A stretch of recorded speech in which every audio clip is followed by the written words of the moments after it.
Hello friends, welcome back to Tamil Samayal. இன்னைக்கு நம்ம எந்த ரெசிபி பண்ண போறோம்னா பருப்பு பூரன் போலி காம்பினேஷனா காய்பால். இந்த காய்பால் ரெசிபி ரொம்ப பேருக்கு தெரியாது. பருப்பு பூரன் போலிய இந்த பாலோட சாப்பிட்டு பாருங்க, ரொம்ப டேஸ்டியா இருக்கும். இப்போ எப்படி செய்யறதுன்னு பார்க்கலாம். இங்க நான் 1 கப்பு தேங்காய், 2 ஸ்பூன் கசகசா, 4 ஏலக்காய் எடுத்திருக்கேன். இப்போ இதை நல்லா அரைச்சி சாஃப்ட் பேஸ்டா பண்ணிக்கணும். ஃபர்ஸ்ட் கசகசாவை ஃப்ரை பண்ணிக்கலாம். லோ ஃப்ளேமில் வச்சு ஃப்ரை பண்ணிக்கோங்க, ஹை ஃப்ளேமில் வச்சு ஃப்ரை பண்ணாதீங்க. ஹை ஃப்ளேமில் வச்சு ஃப்ரை பண்ணிங்கோன்னா சீக்கிரமாக கருப்பாயிடும், பால் டேஸ்ட் கூட மாறிடும். இந்த ஃப்ரை பண்ண கசகசாவை கொஞ்சம் ஆற விடுங்க. ஆறின பிறகு தேங்காவோட கொஞ்சமாக தண்ணி சேர்த்து நல்லா பேஸ்ட்டாக அரைச்சிக்கோங்க.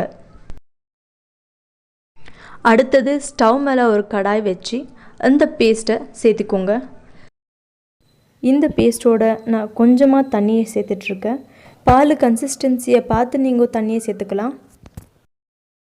இங்கே நான் 1 கப்பு தேங்காய்க்கு 1 கப்பு வெல்லம் எடுத்திருக்கேன்.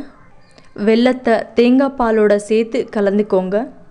இப்போது இந்த பால் மீடியம் ஃப்ளேமில் வேகட்டும். வெல்லம் சேர்த்து ஒரு வாட்டி மிக்ஸ் பண்ணி விடுங்க. இந்த காய்பாலை ரொம்ப கொதிக்க விட்டுறாதுங்க, பால் டேஸ்ட் மாறிடும். வெல்லம் கரைஞ்சி ஒரு கொதி வந்ததும் நீட்டாக மிக்ஸ் பண்ணி இறக்கிக்கோங்க. இவ்வளோதான் டேஸ்டியான பருப்பு பூரன் போலிக்கு காம்பினேஷனாக தேங்காய் பால் ready.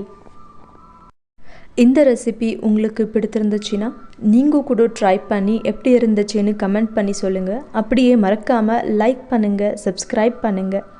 Take care, love you all.